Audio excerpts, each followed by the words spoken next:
All right, guys, it's time for the Next Level Guy Show, a men's interview, interest, and improvement-focused podcast featuring interviews with the greats from all industries to help you better your life. Each week, a new episode features an interview with one of the greats, covering all aspects of their story, from life hacks to tips and protocols that have allowed them to live life on the next level. We then highlight concrete action steps that you can use to improve your life. And now, your host, Ian Dawson Mackay.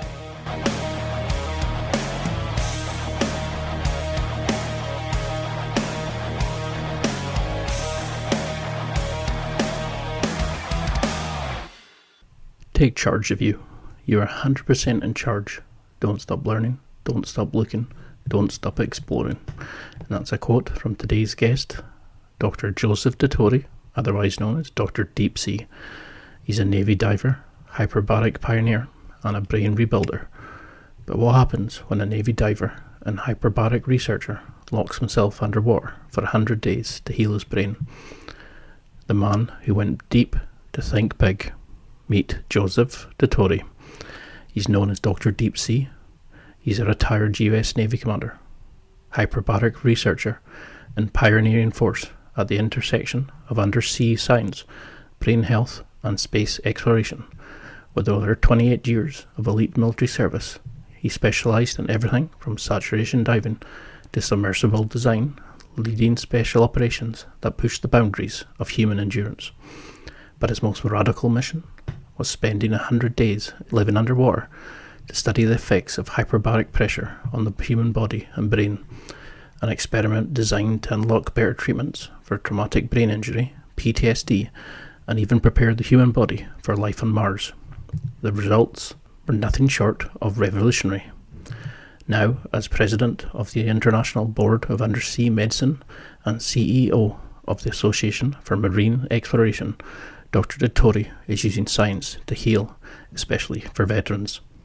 He's also an author, speaker, certified skydiver, systems engineer, and one atmosphere suit pilot, with his eyes firmly set on becoming a civilian astronaut. From the ocean floor to outer space, Dr. Dituri's work is not just about survival, it's about pushing human potential to extraordinary new depths. And now, let's get to the interview.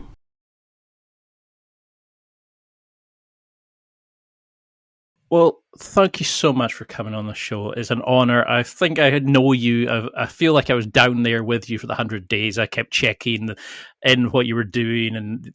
But for people who maybe don't recognise the legend that is before me, how would you describe who you are? Because you've had such an immense history. But how do you introduce yourself? Oh, gosh. So I am a kid from New York who wasn't smart enough to get into college. So I had to join the Navy. And I served in the Navy for 28 years. And during that time, I learned how to learn. And then I worked my way up through the ranks and became an officer. And then I retired. And when I did, I said, that was great. But what I really want to do is this. And what I'm really trying to do is help veterans with traumatic brain injury. So everything else that I've done from that point forward, including living underwater for 100 days, is about helping veterans with traumatic brain injury, PTSD, and moving the needle on helping veterans, if you will. So that's what I do. Perfect. Because I think it's definitely something we need to tackle more on, because the traditional, sort of the methods of treatment are not really as helpful as they could be. Do you think it's especially keen now with science becoming a bit of a bogeyman because of certain administrations' attitude towards science? We need to remind people of the amazing venture. I mean, I worked in a university and people are using Twitter as a source of evidence. It doesn't really work as well. Right. Do we need to teach people how to use science again, how to understand, how to trust it? Yeah, listen, science wins over bullshit every time. People can do this all they want, but the science speaks. Now, that some of that science is tainted with drug company money. Yeah. We see that, right? Like if you're a researcher that's getting paid to do drug company research, do you think it's going to come out correctly? Of course it is, right? Of Uh, course it is, right? no way would they be manipulating it. No. No, right? And that's why, as a scientist, you are required to report your bias, right? I mean, my bias is I get paid to be a hyperbaric researcher by the University of South Florida. So my debt is to the University of South Florida. It's not to the drug company for hyperbaric oxygen. It's not so it is to the University of South Florida. They pay my salary.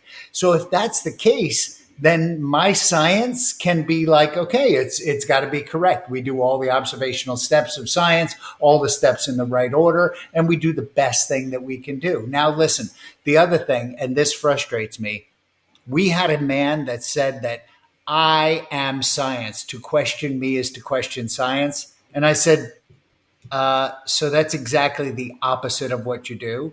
It's not my science or your science. It's the science. It's the current science that we have right now, right? So the whole purpose of science is to question science every day, all the time. I want people to question me so that the science is better. Right? So you go, hey, have you ever considered that the longitudinal axis of the blah, blah, blah, blah needs to be this? Oh, okay. Yeah, I haven't considered that. Did you freeze? No, I think you're showing you's frozen. Sorry. There you go. No worries. Because that's the thing, isn't it? It's like people who sit there, they do a PhD, years of study, peer reviews, and then somebody comes along and says, actually, a guy in Twitter said this, and it confirms my bias, so I will follow that. Or this company said this, and I like this company, so I will support that company over what you've just gone through and checked your data. Can we give a quick short overview of how can you trust sources, or how do we know if something's been scientifically analyzed rather than just my mate Dave said it in the pub, so it's true? Right. What we call that is bro science, right? So like, hey, bro, what are you doing in the gym, right? I go to the gym. What do you do in the gym? Yeah, I do what works. Yeah, bro science, right? So, yeah, it's tough is the answer. What you have to do is check the biases, check people's reporting of their income, where that income is coming from, and make your own decisions. Like I said, if it's a drug company that has that model, maybe you think a little bit harder about it. That doesn't mean that they're liars. I'm not accusing people of being liars. I'm just accusing people of having a bias, right? And that is fact. Everybody in the world has a bias, right? So just be able to, as a person, open up your mind, not so much so that your mind falls out, right? But open your mind to the possibility of the fact that whatever you're thinking is wrong. And that's what we don't do in today's day and age. We used to have thoughtful discussions where I go, so, here's what I understand about it. And from my personal opinion, here's what has come to pass. And then you go, well, here's what I have seen and read and do and feel. And then I go, I respect your opinion. I'm going to go ahead and look that up a little bit. There's none of that. There is no respecting anybody anymore. There's not, it's like, oh, you're pink, I'm blue, or you're red, I'm blue. I'm not, I don't believe you because you're red. I don't believe you because you're blue. Never have we done anything like that. That's the way it is. It annoys me. It's like, my camp says this, so that's the gospel. And you're like, yeah, here we go. And that's what I love about science. It answers the who, why, what, when. It looks at the actual universal truths of, well, let's find out about that. It's not enough to know why something happens. It's what causes it, when it causes it, how can we replicate it? And I love that about what you do, is that you are just continuously looking at our human potential, continuously looking at what we're capable of. And obviously you're helping so many people with the brain injury work, with pressure, hyperbaric chamber medicines, etc. We all know about pressure at work, but this is pressure, proper pressure. For people who don't really understand unpressurized, pressured, all that sort of thing. Can you give a quick overview? I know that's asking a PhD. That's okay. No, we're pretty good at this. So hyper means more than, baric means pressure, right? Hyperbaric pressure. All we're doing is increasing the pressure. Now, we know for sure that hyperbaric medicine has certain mechanisms of action. There are 15 or so of them right now, right? These are proven in science, proven in the literature, right? So what I'm doing is having people start to think about the mechanism of action, right?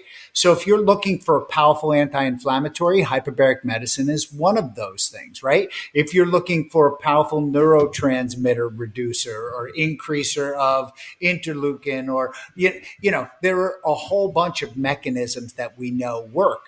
So then what I do is I look back across a broad spectrum of diseases and I go, I wonder if it's going to work for this thing.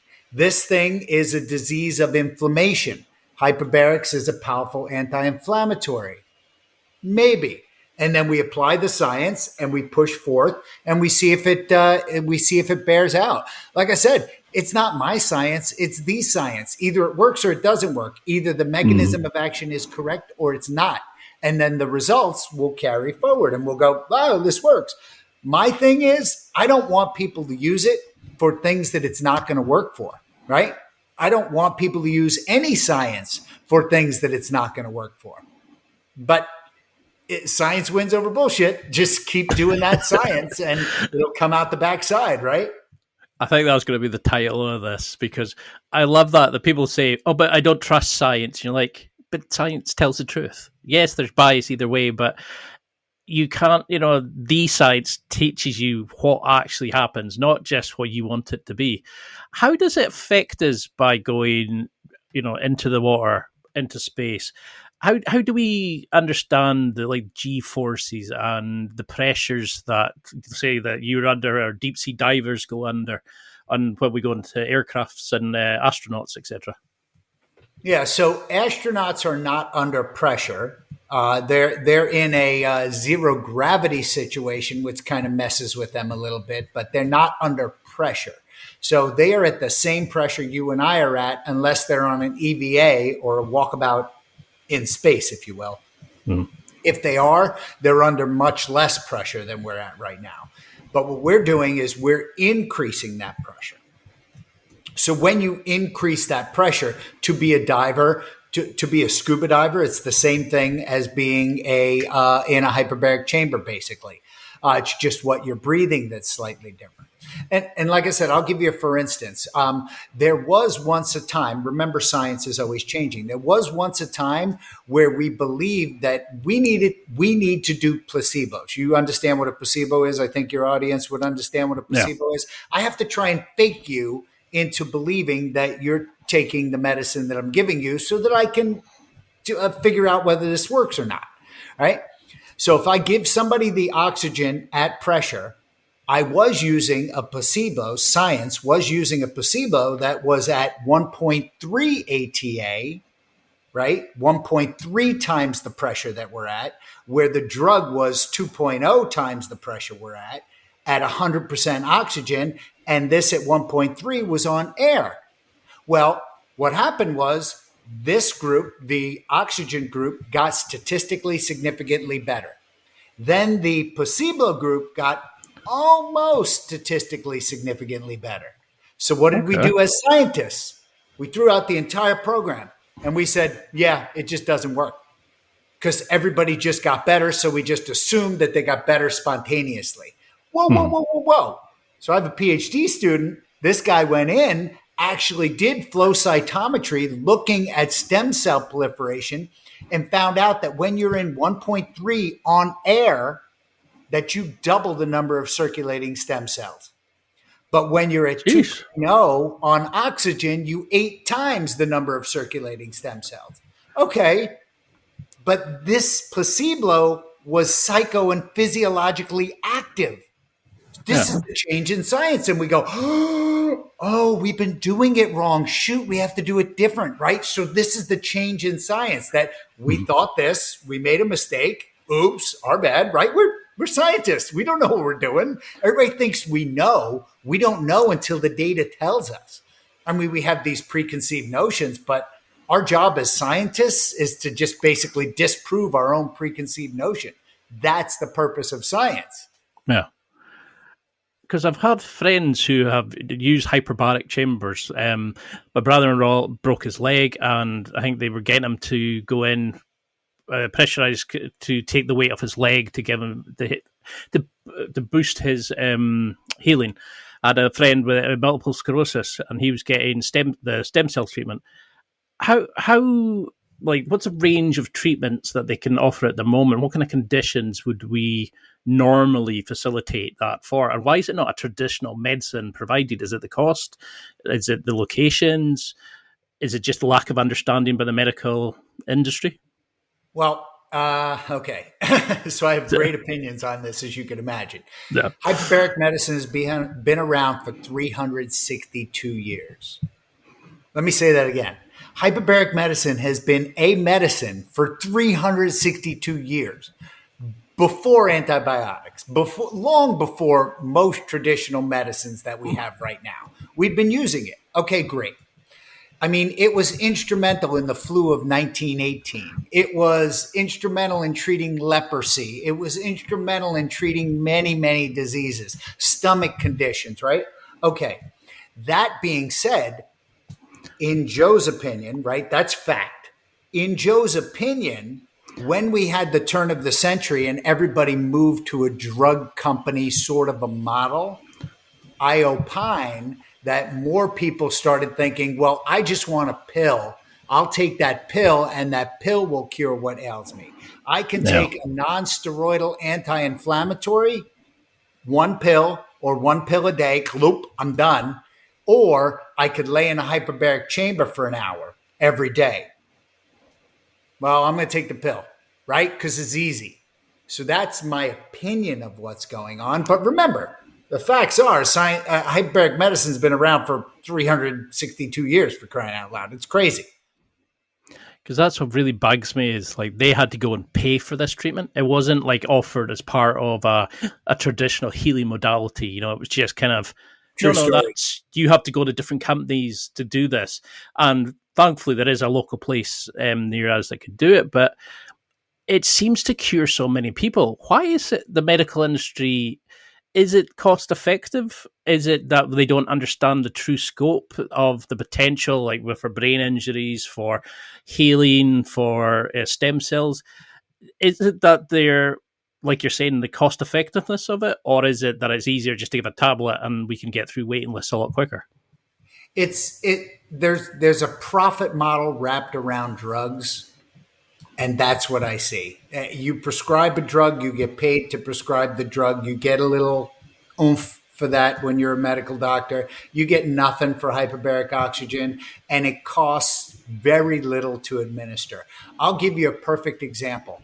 Packed red blood cells.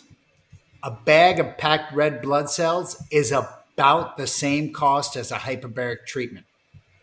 And we know there are 16 approved indications for hyperbaric medicine that insurance pays for. 16 approved, right? Osteomyelitis, gaseous gangrene, carbon monoxide poisoning, crush injury, compartment syndrome, right? They are approved and they will pay for those. However, most people don't walk around getting gaseous gangrene. Most people don't have carbon monoxide poisoning. Most people don't get decompression sickness. But those are the mechanisms that they're used for. When you apply that across a broad spectrum of diseases and you try and fix the other stuff, everybody thinks you're a quack. And I'm like, there's no quackness involved. This is actual science. So the reasoning behind that is, I believe, Joe's opinion, is that there is no profit potential in it. And realistically, there are some people out there that are snake oil salesmen, right? Hyperbarics is going to cure your toenail fungus. Nah, nothing that I've seen says that hyperbarics is going to cure toenail fungus. I'm not saying it doesn't, but I'm saying that the scientific literature doesn't support what you're saying yet. Well, I would go with Joe's opinion, to be honest, because you seem to be finding out what the range of possibilities. And I love how that every time I come onto your Instagram, it's we're trying this, we're looking at this, we're looking at solutions for that. You're never stopping, you're always looking. And I think we come with a fixed mindset after school. You know, it's like, that's what I've learned, that's it. I'm not looking for anything else. How do you encourage people to keep a bit of a more open mind? For children, it's more easy because you can build their curiosity and their intrigue. How do we get people kind of going, I've tried this to fix this, but it's not working. So instead of having that injury as a badge of honor, I'm going to try this. How do we get them to be a bit more open about what they try? I do two things on a regular basis. One of them is I support what they call questioning intonation, right? I teach medical school. I teach students at the University of South Florida. And I just did a lecture this weekend at Eckerd College, right? So I'll continually do lectures. And I say, you guys need to question me. And I start my lectures off with that. And then I put a mistake in my slides. And I wait. And I wait. And then when they point it out, if they do, I then laud that person. I'm like, you see? Boom, high five, like I'll give them a coin. I'll do something very over the top for them because it's like, look, you guys should have a questioning intonation for your leaders. I don't care who they are. I don't care what they do. They can make mistakes. That being said, if you question everything, then you'll understand more. So that's the two things that I try and do. I don't know if it works, but it seems to work. The kid this weekend was like, thank you so much. I really appreciate that. He came up after the lecture, and he was like, thank you. I really appreciate you doing that. And I was like, keep it up. Keep it up. Question everything and everybody. Don't be disrespectful. Don't, be an idiot, but be kind and be like, hey, I have a question about that. Can you help me understand that better? It's like your kids, when you say you want them to be asking, why is the sky blue? Why is that green? Why is that orange? Because if not, you get told to be quiet, don't speak back to adults, and it kills that curiosity within us. And it's something we all need, no matter what age you are now listening to this, that people need to be doing it more. 100%. Because when I seen your thing, people are saying, why is he down there for 100 days? I was immediately thinking, well, what are you seeing about the pressures in terms of the animals, the plants? How are you finding it affecting your taste, your senses, your cravings? Because you're testing your outputs, but how did you find your initial kind of when you were down there? And how does pressure affect things as you start going up and down a bit more? See, interestingly enough, the whole purpose of this, was threefold. The threefold purpose for me going underwater, I have a PhD in biomedical engineering, and I wanted to find out what happens to the human body when you leave it in a hyperbaric environment for long periods of time. This is an isolated, confined, extreme environment, which I believe we should be using to go from here to Mars. So the 100-day stay was never to break a record. As a matter of fact, it was only half the distance, half the time to get to Mars. It's 200 days to get to Mars. So we need to figure out what happens in this isolated environment. And I believe this hyperbaric medicine is so rejuvenating, if you will, that we need it in order to travel from here to Mars so that when we get to Mars, we have the osteoblast increase, which bone is breaking down the entire time we're flying to Mars, right? Because we're not using it. So we need something like hyperbaric medicine to stem that. We need something that's prophylactic to ionizing radiation, something that's going to help keep us in the best state of health. And that, I think, is hyperbaric medicine for 200 days. So who knows? That's actually what I'm trying to tell the leaders of NASA and Elon Musk and, Blue Origin and the people that are looking to get in space and be in space. So that's the first reason. Second was to talk about science, technology, engineering, and mathematics and get students interested in that. I'm a biomedical engineer, so I want to make you think that science is cool. Not that I'm cool, but that science can be cool and it can be done in cool places. And the third and final reason was to talk to everybody about my love, which is in this case, the ocean. And I want to preserve, protect, and rejuvenate our marine environment. So those are the purposes of being down there. And like I said, the results they were just published in the International Hyperbaric Association Journal, and they were published at the World Extreme Medicine Conference. So these are in writing, they're in publication, they've been peer reviewed, and basically it says that all of the mechanism of action of hyperbaric medicine happened to me while I was diving. Decrease in inflammatory markers in my body, an increase in an increase in what we call osteoblast production, an increase in telomere length, which is the longevity of the cell. And, all kinds of good things happened. A couple of bad things happened. I shrunk by 3/4 of an inch because of the increase in pressure, but that came back after a little bit, No, you can't tell. But I mean, I remember you saying that your cognitive enhancement, you were thinking clearer and faster. Did you find that you had any kind of issue onto joints, or like you're saying, did that give you that support and the inflammation went down? What side of your cholesterol did it affect? How did it start having an impact on your psychological as well as your physiology? So lots of questions there. So I did have that 9% increase in coherence and a 5% decrease in phase lag, which means that I was thinking better and I was thinking faster, which is great, right? But they're not statistically significant. So, but it's a little better and a little faster. Now, Shai Efrati, a brilliant researcher, has done research in cognitive enhancement in a declining age population. That is, the older people, the older you get, you decrease your ability to do multitasking. Now, we increased that in hyperbaric medicine. We increased your ability to multitask and single task. So he proved that. So we know that, like I said, it's just one of the mechanism of action that came up.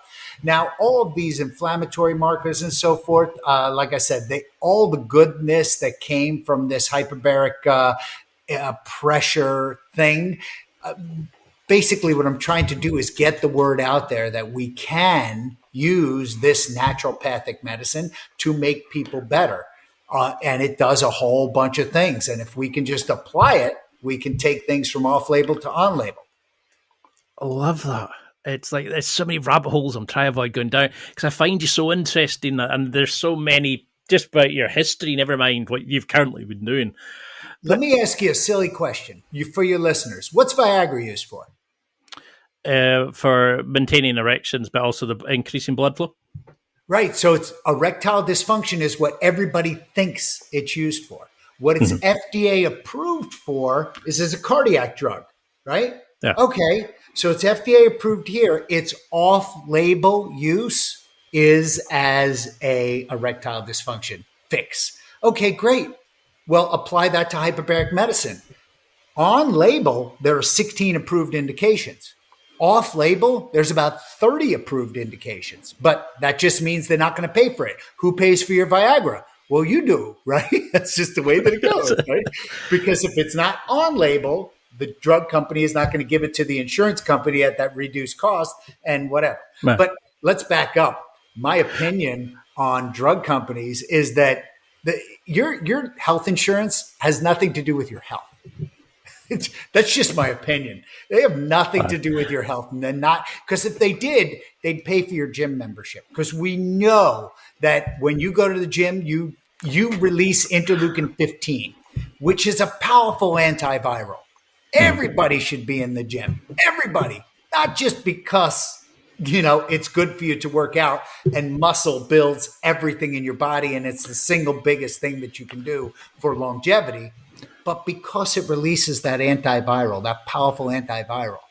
So if we really thought that drug companies were interested in taking care of us, they'd be more prophylactic. They are reactionary and reactive. Yeah, and that costs far more because we're for a short-term fix. Yeah. That's the thing that kills me. If you really think about it, the cost benefit is be prophylactic to your disease. Prevent people. Give people an incentive. Oh, you don't smoke? Good, let's give you an incentive. Oh, you reduced your cholesterol. Let's give you an incentive. You reduced your weight. Let's give you an incentive. Let's give you a little kickback on the money. Because you're statistically less likely to die from something that's going to cost me a crap load of money. It's like in an office, they give you fag breaks rather than giving you and the people who stay at work get more work because they're there. Fiendish. Is that similar thinking then of using Ozempic for like brain injuries and things like that? Is it actually looking at medicines and seeing how by treating them under certain pressures could then be used for like cognitive fixes? Because, you know, you get athletes that go off to camps at certain altitudes and stuff. Are they taking a effect of that for their sporting prowess, where we could also, a layman could use it for just thinking clearer, better, happier, depression, anxiety, these sorts of things? So we have been using Ozempic IM, intramuscular injection, for years and years and years to treat an increase in cerebral blood flow, to increase cerebral blood flow, right? Okay. We've been using it for years, right? And it's great for that. However, that side effect of losing weight, that is a bad side effect for losing weight. I mean, it's losing the wrong kind of weight, right? It's not losing the fat. Look, most assuredly, the way to lose fat is to lose fat, right? That's it. I mean, muscle burns more energy than does fat. So get the muscle up, get the fat down, increase the, cardiovascular input, basically move. And look, I understand there is a small amount of people. There are a small amount of people that have thyroid issues. There are a very small amount of people who have diabetes type 1. But, I remember my father, Lord rest his soul, he would say, I got the diabetes. I'm like, you didn't get diabetes type 2. You earned that. Like you earn diabetes, right? You earn it by eating poorly, by not exercising, by. Now, I'm not saying that. I'm just saying that people need to do a little bit more and be a little bit more proactive in their own health. And if they do that, we can get these people to succeed and win in life, as opposed to being hurt and being miserable and being part of the system now.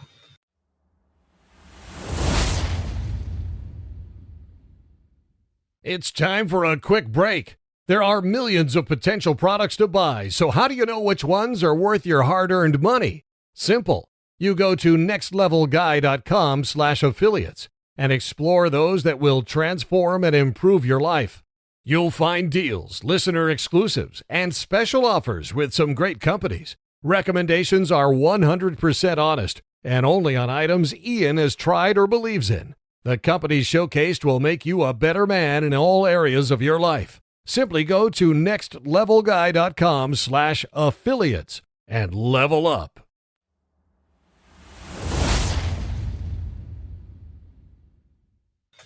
So if somebody was interested in doing it and could find a facility near them, and it was cost effective, etc., what would they need to do, or how would they prepare themselves to get the most from it? Is there like a certain diet beforehand? Is there cleanses? Because I know you talk about oxygen debt, oxygen therapy, and that sort of things.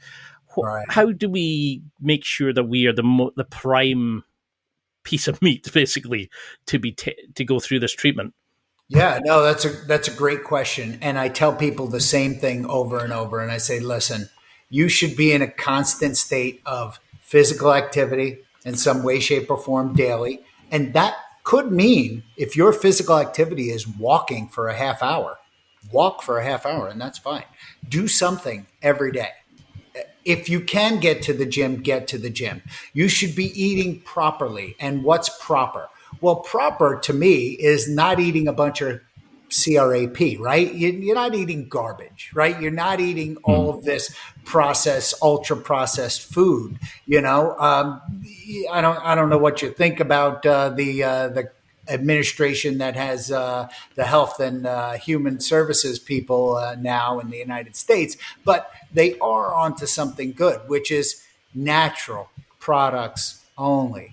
That's it. I mean, natural, just, no pesticides, no dyes, no weird names. Like I tell people all the time, I'm like, look, if you pick up the thing that you're about to eat and you read it and it says monosodium glutamate, I don't even know what that is, right? Like, what the is that? There's no way I'm going to put that in my body, right? I'm like, okay, fresh strawberries. Okay, that's pretty easy. I know what that is, right? Now let's talk about cleaning the strawberries and making sure they don't have pesticides on them. Okay, great. But natural foods, that's what your body needs. Does it need, refined sugars? No, not at all. Does it need high fructose sugar? Never. There's a close link to dementia and high fructose corn syrup. There's, all the seed oils, all the things that we need to just get out of our body. So if it's me, I happen to be on and off on a ketogenic diet, 2-to-1 fat to protein ratio diet with zero. Okay. That's what I do. I mean, but that's me. But look, I'm 57 friggin' years old. But that's bro science. Remember we talked about it in the beginning? That's bro science. Because the ketogenic diet doesn't work for everybody. And my cholesterol went from 272 way down into the 200s when I was in hyperbaric medicine, but my ratio is really good, so there's not really a problem. But now it's down at 175, and I haven't changed anything. It was that kickstart that I got from being in hyperbaric medicine, increasing my metabolic rate and decreasing. This is something that we're trying to work on. Can this help people? Can hyperbaric medicine help people to get better about their metabolism? Can it spur that help naturally? And the answer is it seems to be so. So we're figuring this stuff out right now. But yeah, my cholesterol's down in the 170s. My ratios are freaking amazing. My health is better than it was before I even went in the water. My extrinsic age is 34 and I'm 57. It is crazy. I was going to say, you look fantastic. You look full of like vitality and life. And I was kind of like, where's my nearest place I could go to? Like, because we don't understand a lot of this. Because most of the time we've seen it on Baywatch. Somebody got the bends, they went into compression chamber after they got saved. And that was it. That's all we know of these things. Right. But what was the most surprising results? Because you were checking on your sleep, your brain waves, you exercised down there, you checked your output, shall we say, for all these kind of things. Everything. What blew you away? Or electrocardiograms, electroencephalograms, pulmonary function tests. We did every damn test known to man, right? My most surprising thing was the fact that I normally sleep every night between 30 and 33% in deep and REM. Yeah. Now, or then, while I was underwater, I slept between 60 to 66% in deep and REM. That totally shocked me. All the sleep doctors, everybody and they're like, no, that must be wrong. I'm like, no, it's consistent. And every single person who came down and spent the night underwater, who had an Apple Watch or whatever, a Fitbit, those things that you track sleep with, they're like, I slept so amazingly and I had Technicolor dreams. And I was like, right? Why? No clue. Supposition is that it increases your metabolism, so you're tired. But what do you do in deep and REM sleep? You relearn stuff. You rehearse stuff. You remember things. You catalog it. You take it from short-term memory and you stick it back in long-term memory. If you're doing that better and for a longer period of time, you are getting better. This is why my cognitive ability went up, in my opinion. This is why my processing speed, went up. It's crazy. So could that work on rejoining? I try to avoid going into too technical. Neurological pathways for like dementia, Alzheimer's, these sorts of conditions. Can it, like PTSD? Is that the kind of scope that you're looking at of what you can do to these, or is it just severe injuries? Or oh no. Yeah, no. So PTSD is something that we can definitely work around. So basically, do you know what it takes to break a synaptic pathway? 1.3 times gravitational acceleration. So that was 1.3 times gravitational acceleration, right? That was a hard stop in a car. Roller coasters are 6 Gs, Yeah. Take off all it takes is over 1.3 Gs, right? So, but how does that affect you? So we're breaking synaptic pathways all the time. Those things, there are some people that believe that you cannot rejuvenate those. I happen to be on the side of the people that believe that you cannot rejuvenate those. So if you could rejuvenate them, that's one thing. I believe you can't. And if you can't, what do I now believe? I believe that you can reroute synaptic pathways. How do you get to the mall? I get to the mall by going from here to here to here. That's the quickest way to get to the mall. Hold on. I want to reroute this to here, to here, to here, then to here. I can reroute it more better, right? So what do? You can try hyperbarics. You can try different things. There are so many different things out there. And trust me, I don't believe that hyperbarics is the cure for anything. Remember, the only thing that hyperbaric medicine does is help your body to heal itself. Your body wants to heal itself. Your body has natural mechanisms involved, stem cell production, right? So your body naturally produces stem cells anyway, all the time, because you're replacing cells. I'm just making you do it more in hyperbaric oxygen. Your body has anti-inflammatories like,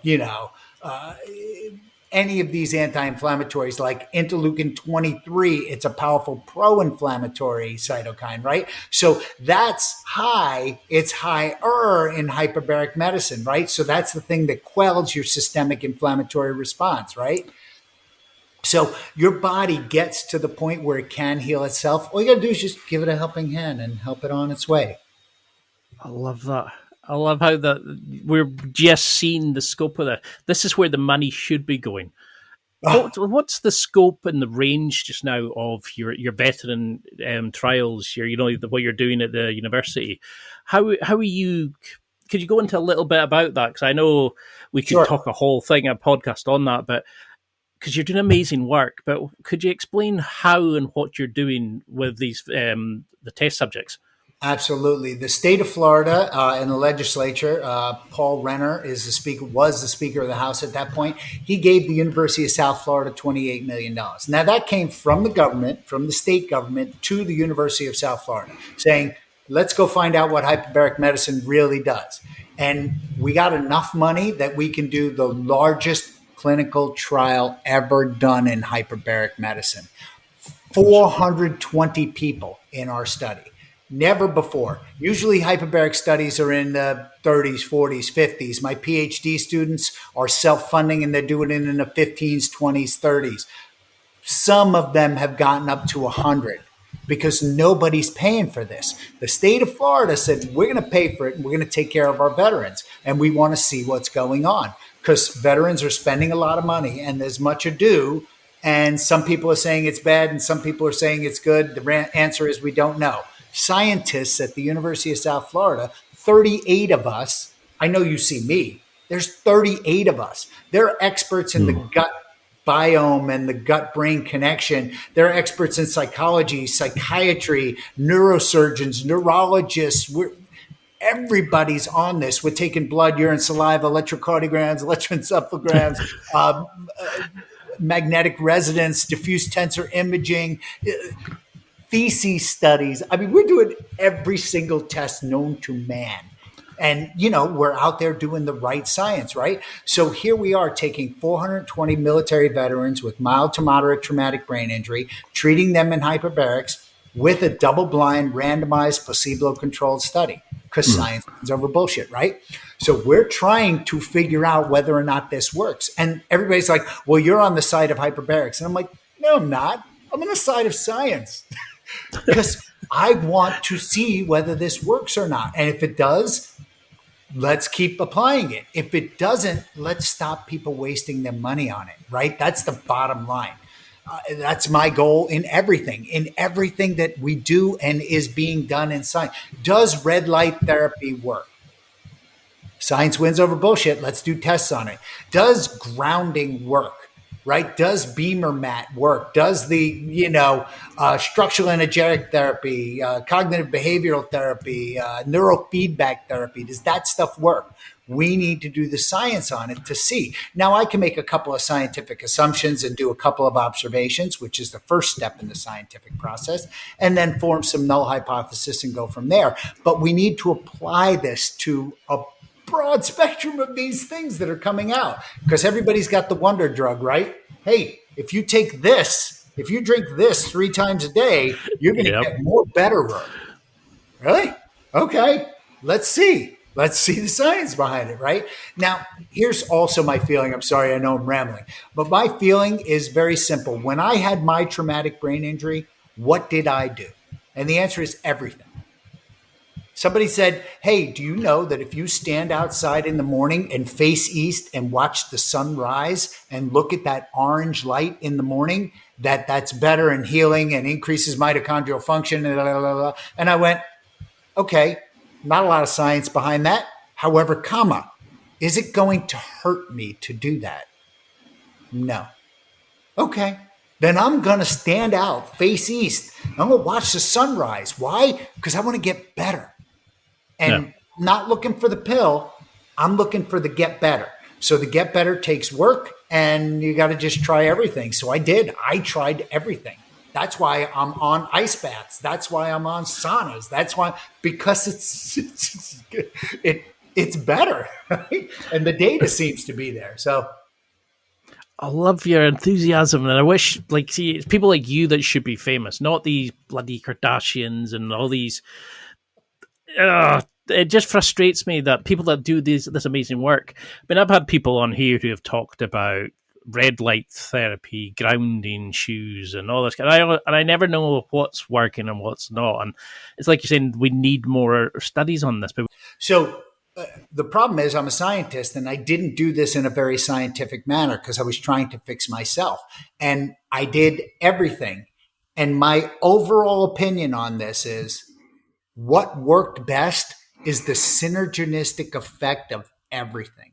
Because I had some anti-inflammatory things. I had some things that increased cerebral blood flow. I had some things that increased the synaptic pathway restoration.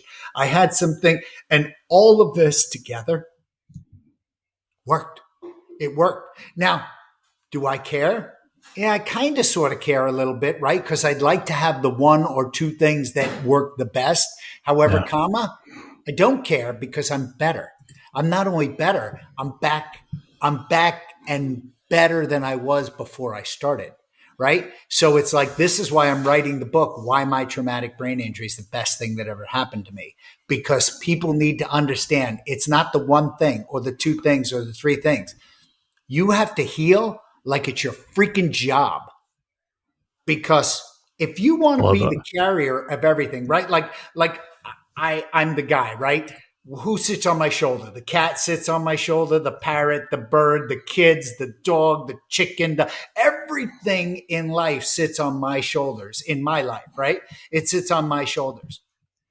How much weight can you carry if you put down your pack for just a month, take care of yourself for a whole month straight? You can carry more. And this is what I tell all the military guys, because they are looking to save the world, right? They're the saviors of the world. That's how we view ourselves, right? As the saviors. Well, if we are the saviors, we can do more if we can carry more weight. If we can put it down for a second, carry more weight, we can help more people. So, yeah, the answer is everything, and the answer is the synergistic effect. That's at least my opinion. Because that's the thing, isn't it? Is we automatically see something and we go, "Oh, could it do this? Could it do this? Could it do?" And we don't kind of systematically break it down and look. But it's like you're saying: is how much will it hurt us by eating a bit healthier, eating a bit? But if it could change our lives, it could make us so much more productive. And I mean, I've had depression. I've had when it's the dark days and stuff, and I found eating better, getting out in the sunlight helped me. I don't know the science behind it. I just know it worked. Now, that's all bullshit because there's no science behind that. Wait. Really? We intuitively know. Look, if I ask you, this is a plant, and I ask 3 people in the room, I say, what's wrong with the plant? And they say, oh, it needs sunlight. Oh, it needs water. Oh, it needs food. Well, I'm a researcher. Hold on. I'm going to separate the confounding variables. That's what we call them. Yeah. Sunlight. All I want to do is give it sunlight and find out if sunlight does this. Well, sunlight only with no water and no food, sunlight kills plants. Then you do the water only. Water only kills plants. food only kills plants. That's the science behind it, right? That's the problem with the scientific process. We know intuitively that plants need sunlight, water, food, and a good environment, and maybe talk to them or give them carbon dioxide, whatever, right? We intuitively know that it takes a combination of things. So move that to the health of the human. It's a combination of things. It takes a village. It takes eating right and working out and, and doing all these things, right? But that's not sellable to the insurance companies. Because I remember I would say stuff and they'd say, oh, no, that's garbage. There's no science behind it. And I would go, and I would pull up a paper and go, here's something that's been peer reviewed in such and such a journal. And they go, no, that's still garbage. And you're like, but it's right there. And they've done tests and they've done a good range of participants. And they're like, no, still garbage. And it was just that moment of, here's evidence. So is there good places to start in our, like, if white papers, journals, right. How do we take this interest that we're building by listening to greats like yourself and reading more about it and then start scientificking up our own lives in a way? Sure. Look in peer-reviewed journals, number one. Check for math errors, number two, because I see math errors in peer-reviewed papers all the time. So that means you got to learn a little bit about statistics and statistical analysis. I see it all the time. So check for it. The third thing is look at people's biases and make your own determination from where they come from, right? Like I said, if they're coming out of the drug companies, you ought to think about that, right? I mean, not saying that they're lying, but I'm saying that we should check the bias, right? So not saying that we throw it all away. We don't throw the baby out with the bathwater. And then, the overall thing that I found in Joe Dituri's life is you got to have balance, right? You could fast every day for 20 hours and just eat for an hour a day, or 23 hours and just eat for 1 hour a day. And is that good? The answer is maybe, right? It may be good short term in a balanced thing to help you with your diet and create autophagy and da. But is it good long term? No, it's not. Women should not be fasting during the menstruation cycle. People should not be fasting at times when they're biologically stressed or physiologically stressed. They shouldn't be fasting, right? Because it's a stress on your body. It's an additional stress on your body. So everything comes with balance, right? Is it good to be on a ketogenic diet? Yeah. Is it okay to eat, a candy bar every now and again? For God's sakes. I mean, we're humans, right? Let's bring a little bit of balance back to our lives, but let's just not eat candy bars at every meal, right? Let's look at the ingredients on the back of the packet and try and strive for normal, right? Let's get the plastics out of our life. Let's get the dyes out of our life. The more we can return to normalcy and a balanced life, the better off we're going to do. Look, is it good to go out every night? No, it's never good to go out every night. Is it good to go out every once in a while? Yeah, it's good. It's okay. Right? So if I could throw hundreds of millions at you right now and said, okay, your work has changed this. What would your ideal test be, or the future of research? Would you want to look at producing a chamber that could go into individual houses?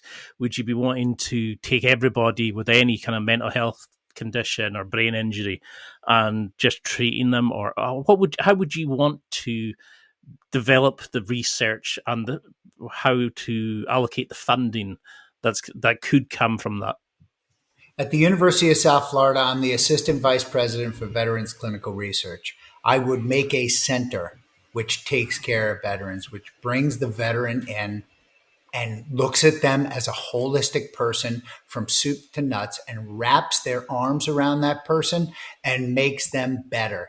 Guys, girls, people are coming back from war. We do this, right? There's a moral compass that winds up being broken when you enter the military. I know. I was in for 28 years, right? So you break your moral compass. That's just the basics of it, right? I came from New York. I entered the military, and all of a sudden I'm in a whole bunch of places with a bunch of people that had very different morals than I. Not better, not worse, just different. And I was asked to do things that I was never asked to do when I was in high school and growing up, right? So I had a moral problem, right? There were things that I had to do that I didn't necessarily feel in my heart that I agreed with. And I wound up doing them. So you get a little broken. So we need to fix it. We owe these people a debt that is unpayable, in my opinion, but they're coming out and they are messed up. And I want to wrap my arms around every single one of them and say, listen, I'm here. It's okay. It'll be all right. We will work it out. Because I've interviewed former military people, and they've said they get no help when they go in about how to set up banks, how to set up direct debits, how to make sure that you have a flat to go to. It's just once you're signed out of the military into civilian life, it's just okay, see you later. And I thought that was terrifying, but it's even scarier that we're putting them out with all these conditions. After all the stuff they've done. I mean, I know that we're short on time, and I would love to have you again because there's so many rabbit holes, and I find you such a likable person that I was so tempted to go, no, don't say that. We'll keep on this area, because the first one I always loved in general, but I think you're so fascinating, and I'd love to go into more of the neurological stuff as well. But what would you love to take from this, like as a go message for people? Or a focus or a motivation? What do you want people to take from these interviews? Take charge of you. You are 100% in charge. Do your research before you go anywhere. Look, listen, feel. Do the sniff test.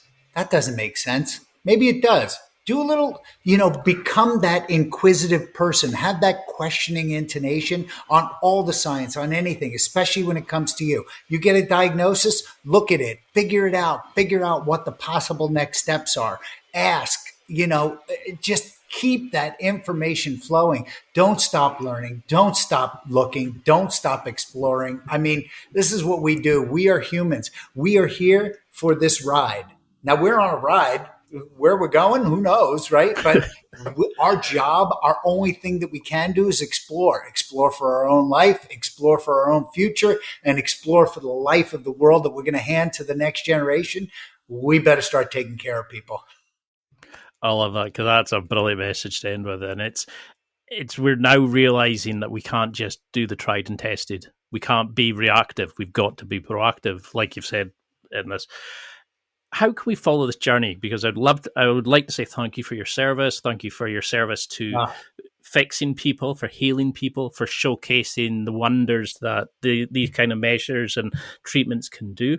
But how can we help, assist, donate? How can we follow along the journey, find you on social media? And what's next for you? Yeah, you can reach out and look at drdeepsea.com. That's continuously being updated and making it better. But Dr. Deep Sea is my handle on all the Instagram and the channels and Twitter. And I don't do it. Don't mind me. I really don't do it. I have a person that does it, thankfully, because I'm not good at any of that stuff. But basically, that's how you can follow me. And what's next? Oh, boy. So like I told you, that my concept of operations for flights to Mars are put people in a hyperbaric chamber and send them somewhere. And when we do that, they will be ready to get off the plane when it comes to getting to Mars. Because right now, somebody stays up on the International Space Station for 200 days and they come down. What do? We carry them off of the landing vehicle and we bring them into wherever and we let them heal and bring. Who's going to carry us off when it comes to going to Mars? There's nobody there. So we're going to have to figure out how to be able to walk when it gets to coming to Mars, right? How to be able to be better, be protected, There are many things that need to be done. So, we got some work to do, and you'll see that's kind of where that's kind of the avenue in which I'm going. So we'll see how the NASA astronaut thing comes out. We'll see how the Elon Musk astronaut thing comes out. We'll see how the Blue Origin astronaut thing comes out. But space is in my future. We'll see.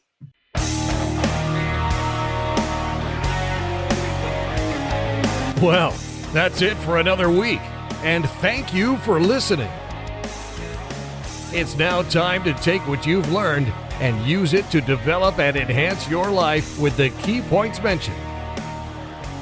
Listen, try it, embrace it, use it, and crush it. Now's your time to hit that next level in your life.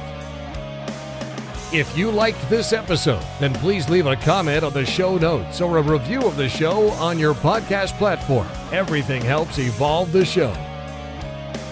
Until next week, keep seeking the next level in your life.